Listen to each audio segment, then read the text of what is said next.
So first, I'll move on to Paramadina. Now, it's important to kind of look at a certain time of contention that you had during the Suharto period of how to reformulate the idea of Islam's place in Indonesia. And if we're going to look at, say, one point of contestation, it would be the inability to form a new political party, such as Masyumi back in the 1950s. Now, this caused a bit of an intellectual debate amongst all those within Masyumi of exactly what to do. And one part of this debate was led by Nurcholish Madjid and the limited group in Yogyakarta, who decided that they needed to see a flexible synthesis between Islam and the state, where religion was not a system of government anymore, but rather a value system for society. In a controversial speech he gave while he was president of the Himpunan Mahasiswa Islam, or HMI, in 1970, he evoked the idea of secularization in Harvey Cox, arguing that Indonesians suffered from intellectual stagnation as Muslims could not differentiate between temporal and transcendental values. All temporal affairs, if seen as divine, could contradict the true nation of Islamic monotheism, or Tawhid. So Islam was timeless and universal, and its understanding should not be confined to the formal and legalistic ideas of state-centric principles, and so forth. So in that sense, it had to be a value system of some sort that could kind of push for good governance, kind of a certain Muslim work ethic, and it was more of an intellectual pursuit. And in this kind of role, he formed Paramadina in 1986, which translates for Medina, which now runs weekly discussions, a university, a training school, and a preparation school for students that want to go study in universities internationally. A big part of this is the Madania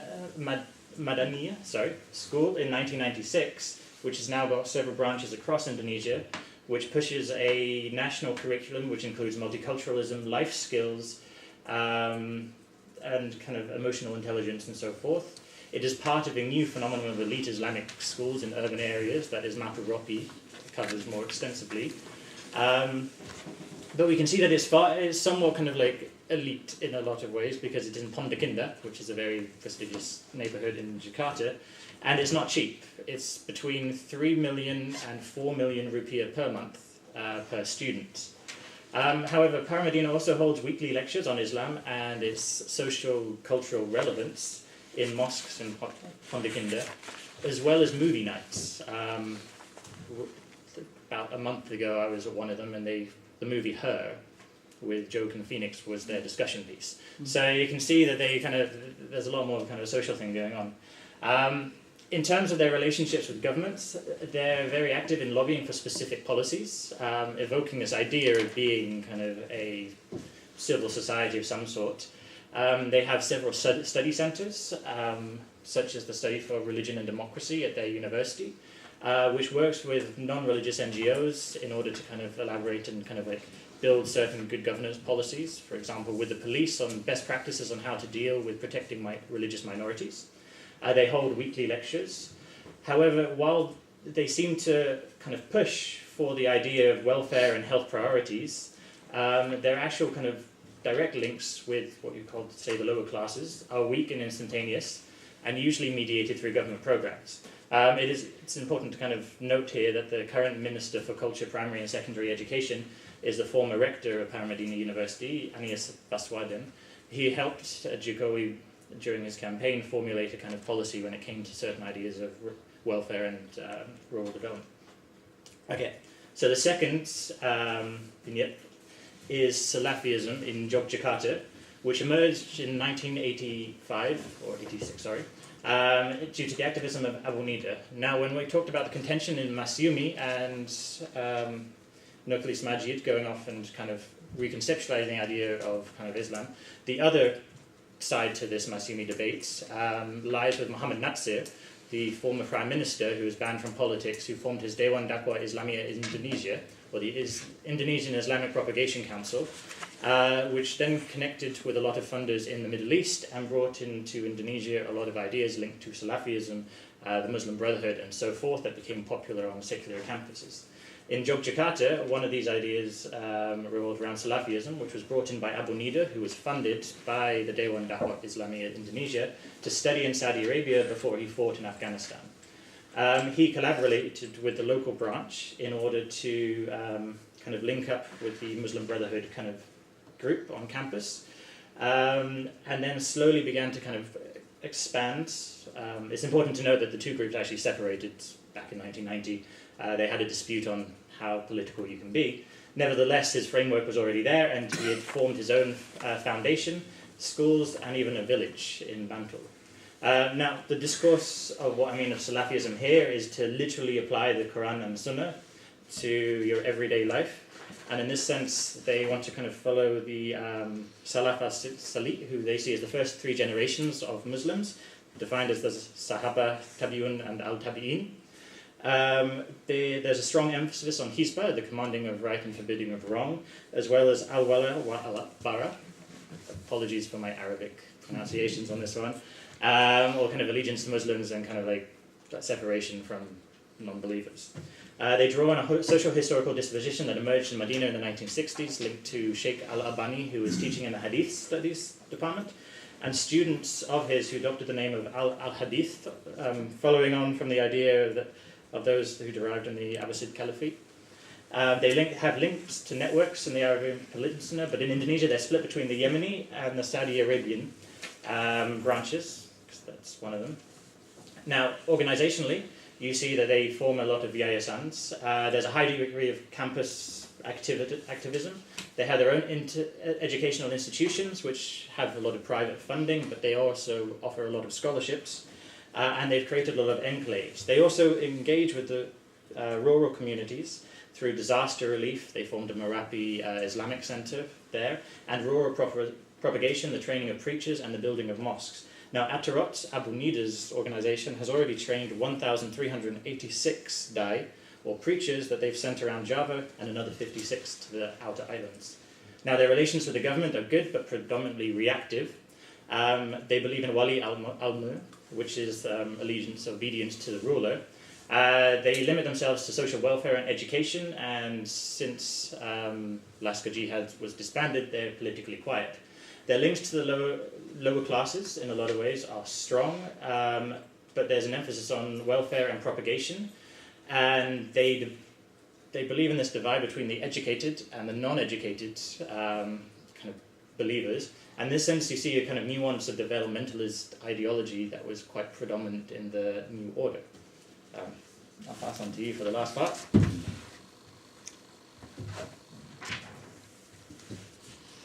Yeah.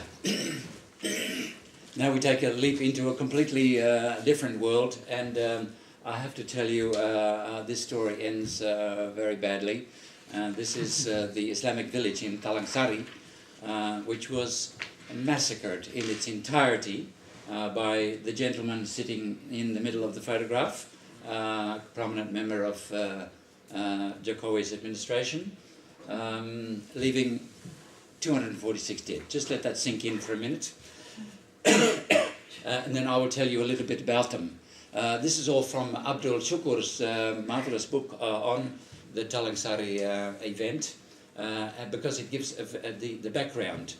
The people who established this Islamic village only the year before came from two different areas. They were, in the first place, refugees from a home Quran study movement called Ustroh in Central Java, small town Central Java, which had been persecuted by the authorities, so they escaped and wanted to re-establish themselves.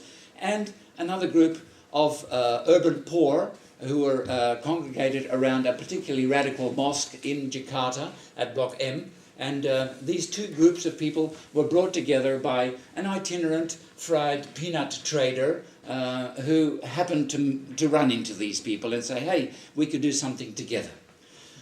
The milieu, the economic milieu, 80% of people in the lower classes work in the informal economy. Most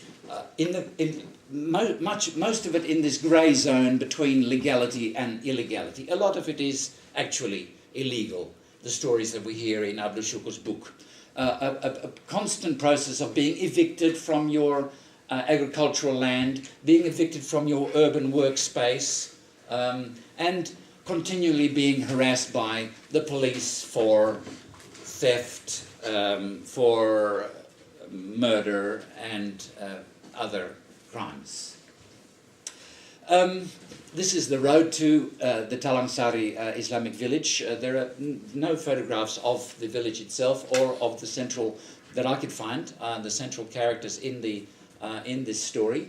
But we do have some idea of the kind of Islamic discourse that they engaged in. It was largely orthodox in terms of their actual theology, but fiercely autonomous, very proud of their own ideas and their own abilities to understand Islam, even though they are uneducated truck drivers, bemo drivers, this kind of thing.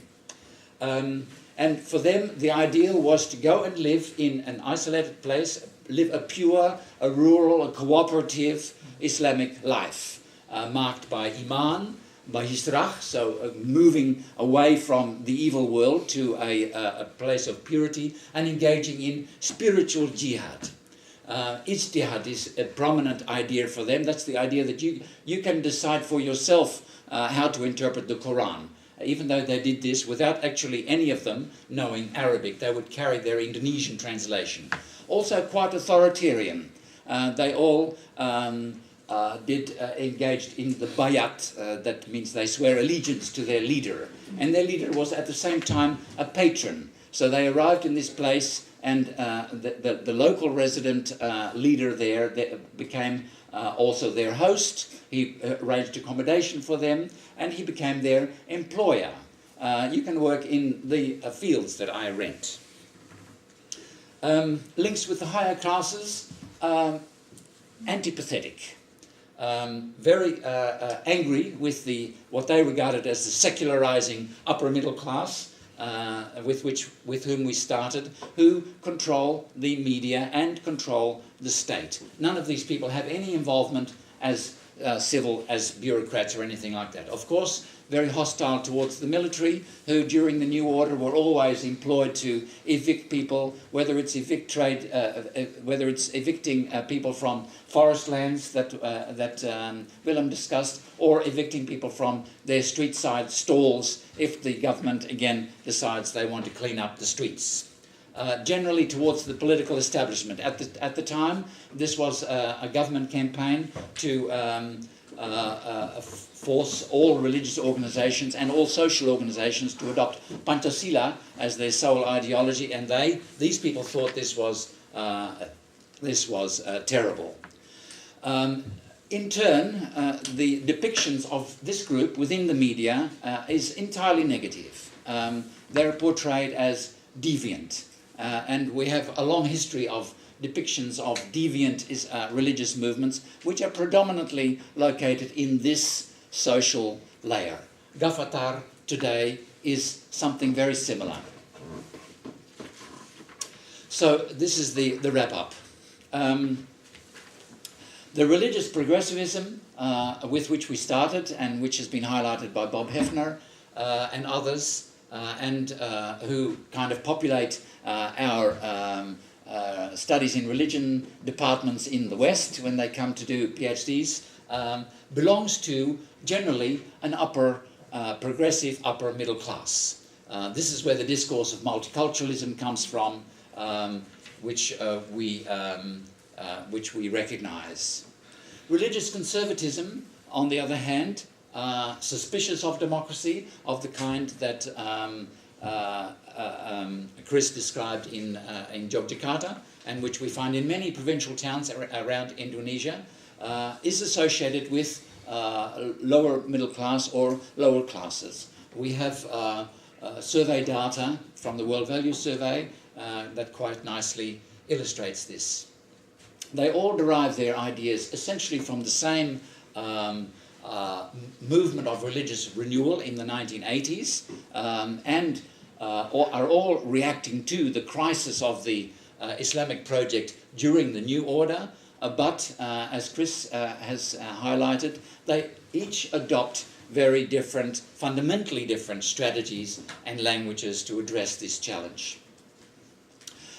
If Indonesia is to recover some kind of Habermasian civil sphere, where may it lie? Well, this is a bit speculative, of course, and it's probably, yes. it's something that needs more research. But perhaps this provincial middle class, they do have contacts with other classes. They have this ability to bridge the class gap. They do have ideas about linking religious with economic inclusivism.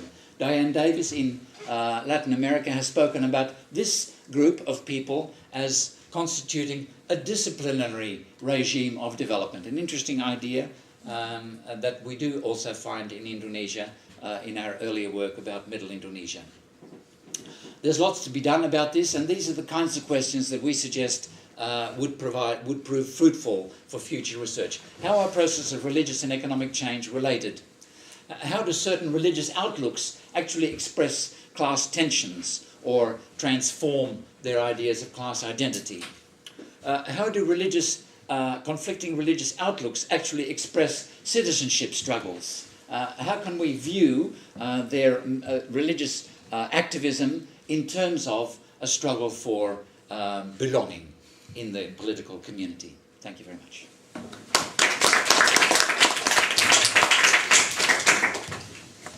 Okay, thank you very much.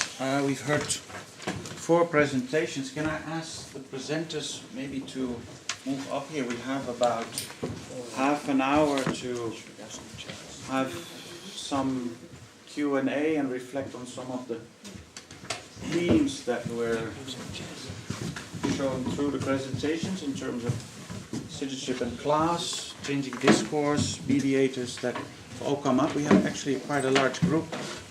How many do we have? Of people that don't even fit, but I don't need to share. I don't need to sit down. Come on.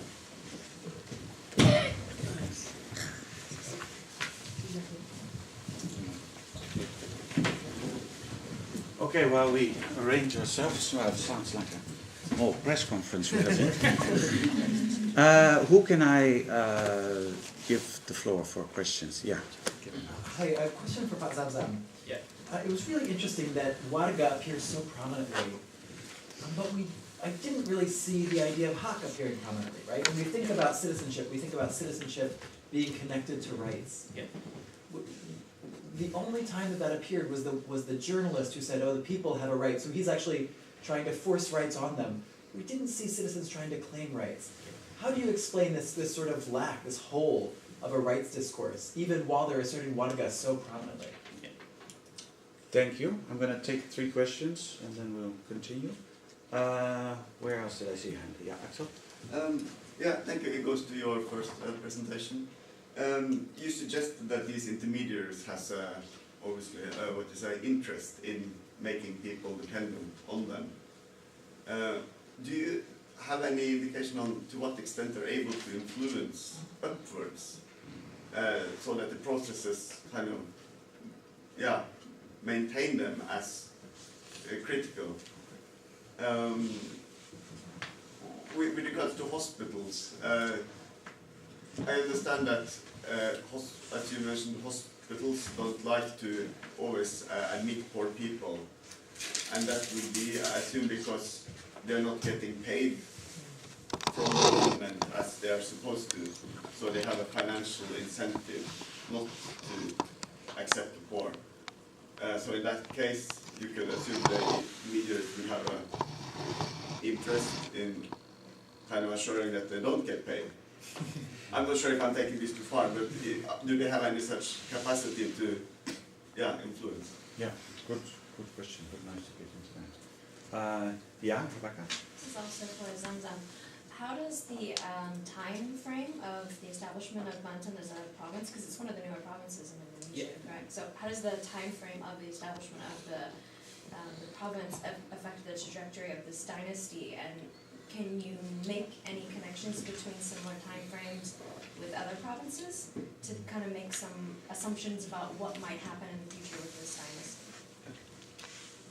Okay, Zamzam, why don't you start with these 2 questions? Yeah, about the hak or right, in this case of Facebook continuous is very small word that really mentions the hak, right? I forget the number, but there is a number like below, I think below 1%. I don't know, I forgot, but I need to say. But it's it's less, it's not really there, the right word. But then in other case, I didn't make a presentation about it here. I have another group, Facebook group called Wong Banten and Forum Warga Banten. The notion of hak is there. You know, I need to really understand why in this group hak is one of the main theme, and but in Facebook Banten News is not really a main conversation. Maybe in my speculation is in the Forum Warga Banten, another group, and Wong Banten is more like a lot of activists, anti-corruption activists, and also journalists and scholars is part of this group. But this kind of Facebook Banten News is like a news that spread, and a lot of people from different background that reading this and make a comment and not really using this notion of right or hak. But I have another case about posting on the bad public facilities. So Facebook Banten News always also posting a news of, like example, like the really bad condition of road or really bad condition of alun-alun or something like that. When they speak about this, the notion of right is sometimes came up. So like warga, we have a right to have a good facilities, public facilities, but it's not in my presentation. So that's my answer to that. And about the timeline, Banten is founded in 2000.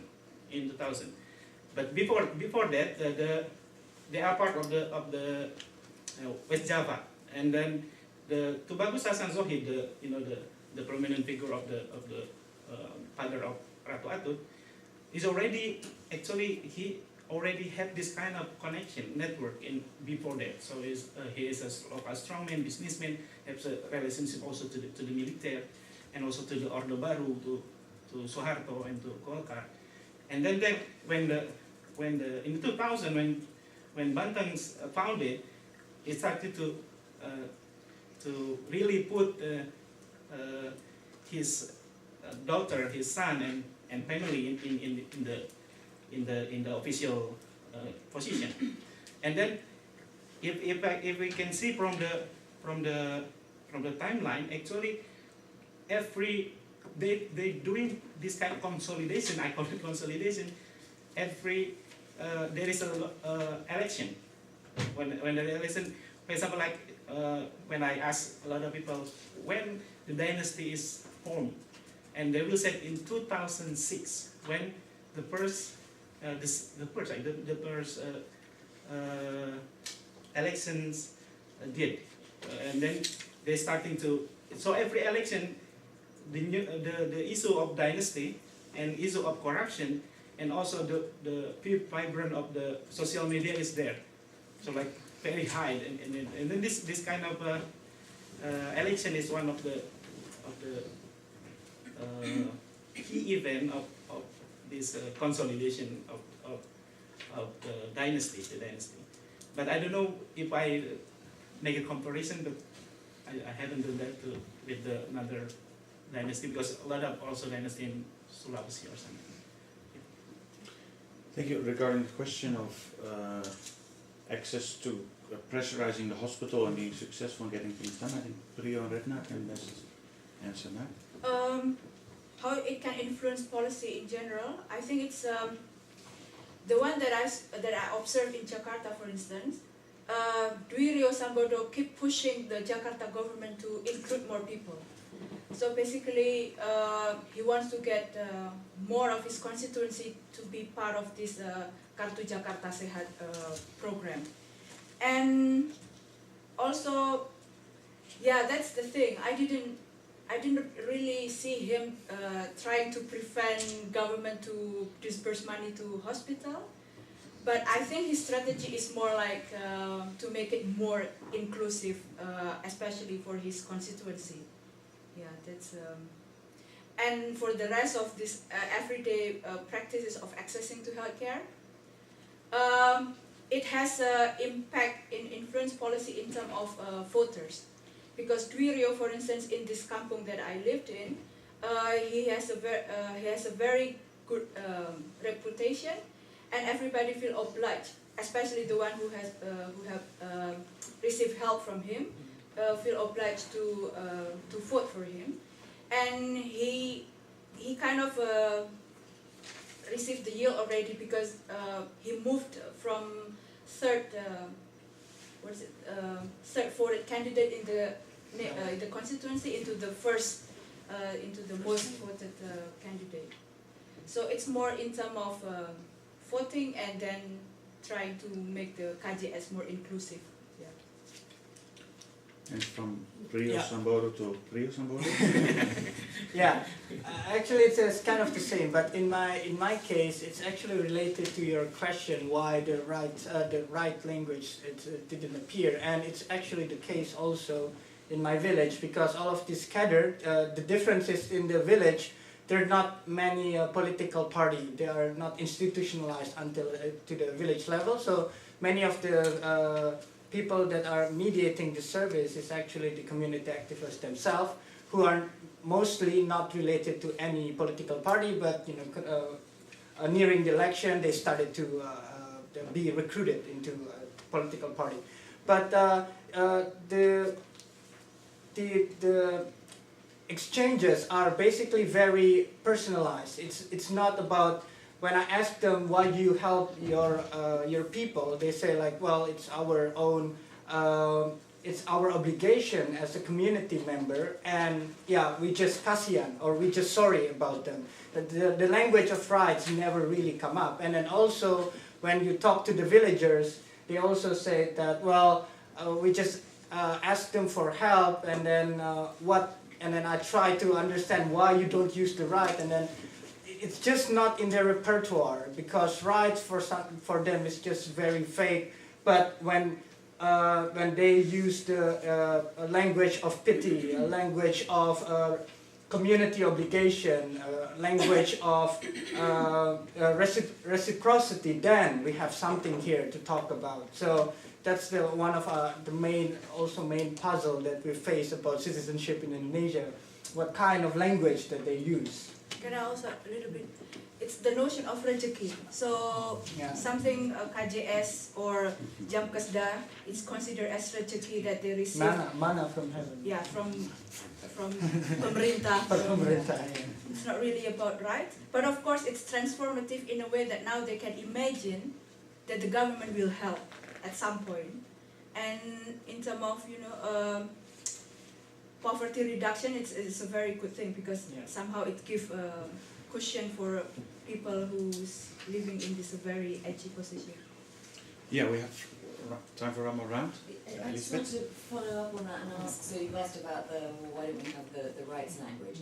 We also haven't heard the kewajiban responsibilities language, and none of you that I heard particularly focused on that aspect of citizenship. So has tax paying gone up? Would those things, if people felt that they were contributing to the kewajiban, if that was being imposed on them in this new form of citizenship, do they then become more likely to demand or see things as rights or demand things as rights? I just wondered if any of you had looked at that. Okay, I'll take two more questions. Yeah? I would like to ask Willem to expand a little bit more on two things. Firstly, it seems that you were saying that the role of NGOs or similar organisations in promoting adat claims is somehow problematic, or have I misunderstood you? And the second is that one way that local people, again, whether or not you call these adat communities, are claiming the rights to their land is through local regulations or perda. Yeah. And indeed, I believe that one has been passed, or more than one has been passed recently in the Bulakumbu area. And again, I'd be interested in your views on how this has happened and what its function has been. Arnaud, and then I'll take the last one. I just have a general question. So thank you for your presentation, very insightful. And this is addressed to all of you. Putting it all together, right, all these different perspectives on citizenship in Indonesia, are there some general conclusions that you have come to, that you've reached so far? Did you think, well, if I look at all of these presentations, there are certain elements, I think, that seem to jump out to me. But I wonder if you have sat down together and thought about what are some of the general conclusions that we can draw from now, maybe not even on citizenship in Indonesia, but maybe even changing conceptions of citizenship in general. So it's a very general question. That's nice. That's nice. Yeah. Maybe three very straightforward questions for Rita. I was actually curious and interested why most of the mediators were women, you mentioned. So my question is, why? Why do you think, what explains that sort of a phenomenon, and how does one become a mediator anyway? Right? And then for Zamzam, I see that same process in the Philippines, especially during elections. But then my question is, to what extent do you think those posts, those comments are a product of individual, real political thinking? Like them thinking really about the political problem or situation. And probably some of those are really just bandwagoning, yeah, which happens in the Philippines. They don't really know the issue, they don't really read the evidence. They see one thing, they comment with really harsh comments, but then they don't really care. And then really last for William, you mentioned how the complexity of the community itself, the politics within the community, complicates the whole problem of land claim. But then how about the complexity within the NGO, Aman? Do you think that also complicates the whole issue? Okay, well, we have a nice range of questions, including a general one. Maybe we'll start there and address the questions that focus you, but there's a general one also that you can take up, William. Okay, to the first question, whether I think the role of NGOs is problematic. Well, first of all, I really appreciate and support the endeavors that they do to, protect people's land rights. But I do think there are a lot of problems, and I do think part of this problem is this discourse of Ada. And one thing about Aman is, I think their biggest issue, is that they seem to have accepted the government's or the Indonesia's legal definition of an Adat community, which is a very narrow one, and which makes it very problematic to become recognized. So I do see that as a problem, and you're right. In recent years there have been several district regulations or perda that do recognize Adat communities, and this I find this very interesting. And the one you mentioned in Bulukumba, I spent about a year there to observe this process of how did this recognition happen. And the community in Bulukumba, which is the Amatoa Kajang, is a very unique community. You're not going to find this kind of community that actually does fit all these conditions in many other places in Indonesia. Maybe you find them maybe it's the Baduy, but other than that, there are not that many. So how come they actually managed to successfully become recognized? One is they actually, the Amatoa community of Bulukumba actually still controls the land that was claimed. So they never got evicted by a company or a government. They were still controlling their Adat forest. I think that's the most important reason. And second, they have very long historical ties with the district government. They fought hand in hand against the Darul Islam movement in South Sulawesi since the 1950s and 60s, so it goes back a long time. So it's sort of a unique case, and it doesn't really represent the majority of the communities. And actually, the case of Bulukumba is used in other cases by the government to dismiss claims. For instance, in the neighboring district of Sinjai, people have been arrested and criminally charged with illegal logging. They claimed Adat rights in court, but the judge just said, well, if you look to your neighbors, Bulukumba, they're totally different from you.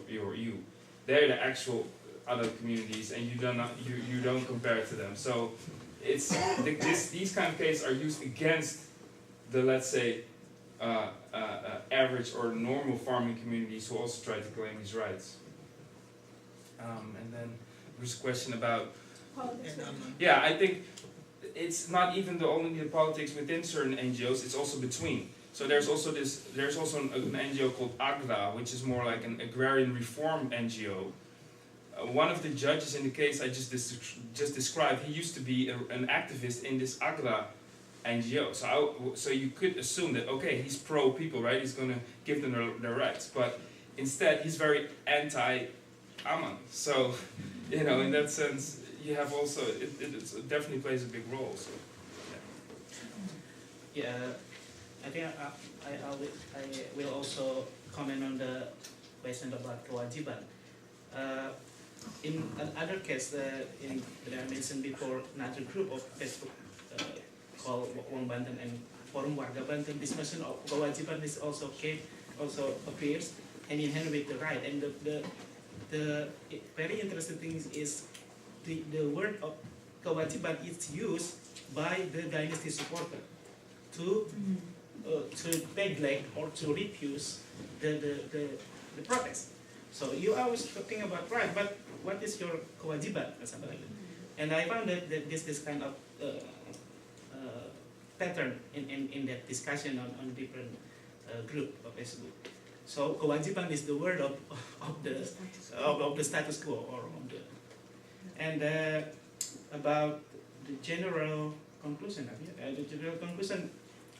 Yeah, we just think about like mediated citizenship before, like it's clearly there is a mediation, and in my case also mediation in terms of the media itself. And also I found that there is a different word or different discourse that that used by the citizen, but not like right, but it's more like, in my term, it's like affective discourse, like fitty or same, or in my case discuss or something like that. Yeah, something like not really rational. And I don't know how to call it rational, but it's not really like it. And it may relate it to another question about your question about, is it like just people who really not thinking about it, and then in my interview that I also screened before that, one of the commenters said, I know that this is not really change anything, and I'm not the political, I'm not really know what the situation, but I'm very sick about this, and then I want to I want to express it, my feeling. Yeah, so that's what happened, I think, in this kind of, in my example. And the question about women mediators? Yeah, women mediators. Wait, first I would like to also say about obligation. Tech is really something foreign. So when I spoke to the people in my campus, it feels like now it's their turn to get services, because they feel a bit tired of having paid all the taxes without really seeing the yield. And when they finally got this KJS card, they feel now the government does a good thing for us. So, but does it mean that they want to support it in terms of paying tax? Not really. So also, why women? It's related to things. First, it's related to the institutional design of all this governmental aid in Indonesia. It's women has been targeted as well as depicted as the main implementer of many social assistance programs. That's at some point it's also empowering for them to be a more independent actors. And for this particular case, it's related to the idea of social capital, because this woman is really a part of an influential family, because of the families, the long-standing preman in the kampung, and she has a good network both with the community. It's a combination of fear as well as respect, and a good relation with local politicians such as Dwirio. Just a quick one also about with Elizabeth. It's about the at least in the village, tax is not really a big deal because it's very small. They pay very small tax. what they do is that they also, the kewajiban is also coming up, but kewajiban to community. Because state is always experienced in a personalized relation anyway. So, I have kewajiban to say, to vote whoever my ketua RW asks me to vote, because he's the one who actually helps me getting to the state. But to think that we are citizens of the state, have kewajiban to the state, is a little bit more foreign for the villagers. And especially also in the village is why it's 90% women, is because it's related to the long-standing idea of community ibuism. So women is the one who has to take care of the community, and they are assumed they will not work because they assume as a housewife. So they are assumed to be the one who have time, and they are assumed to be the one who will take care of the community while the man will work. But and that's why many of the community activists is now women. But now after the Reformation, and then many of the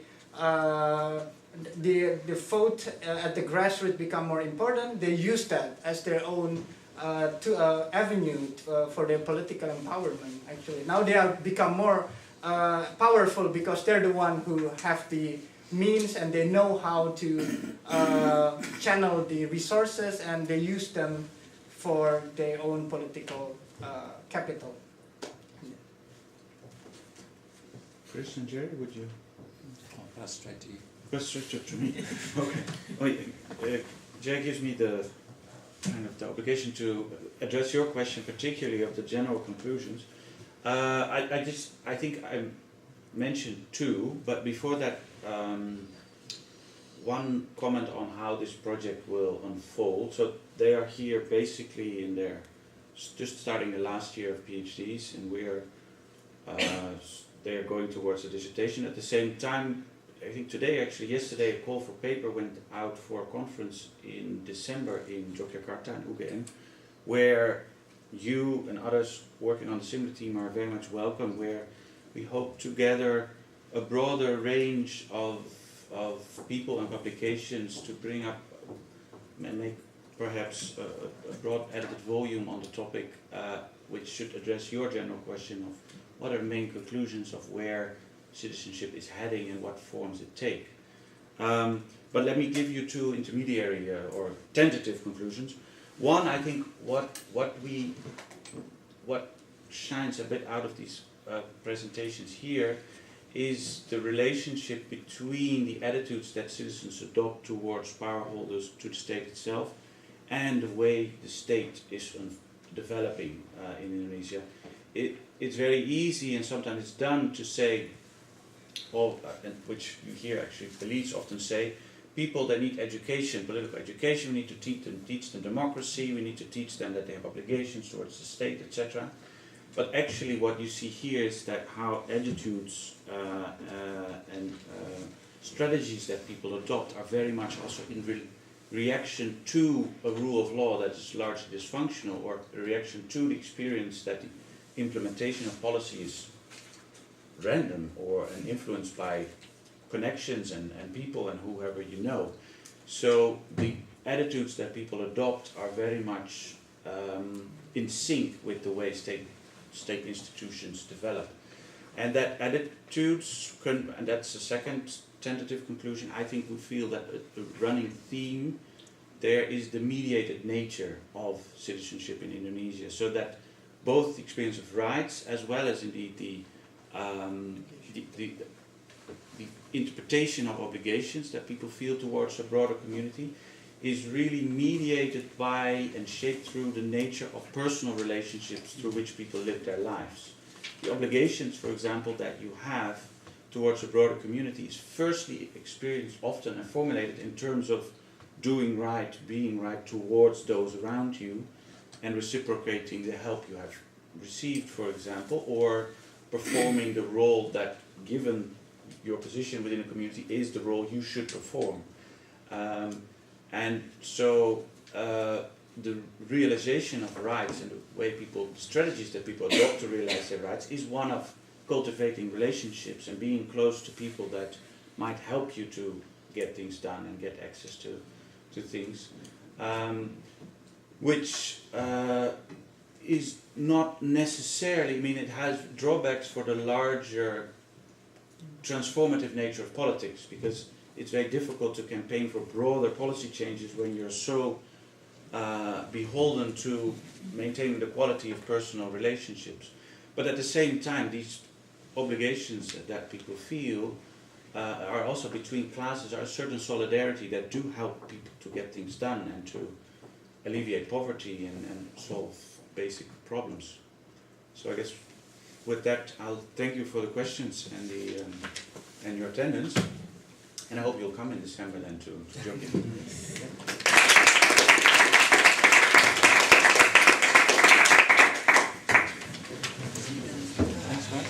Thanks. I really like when you mentioned gray zone.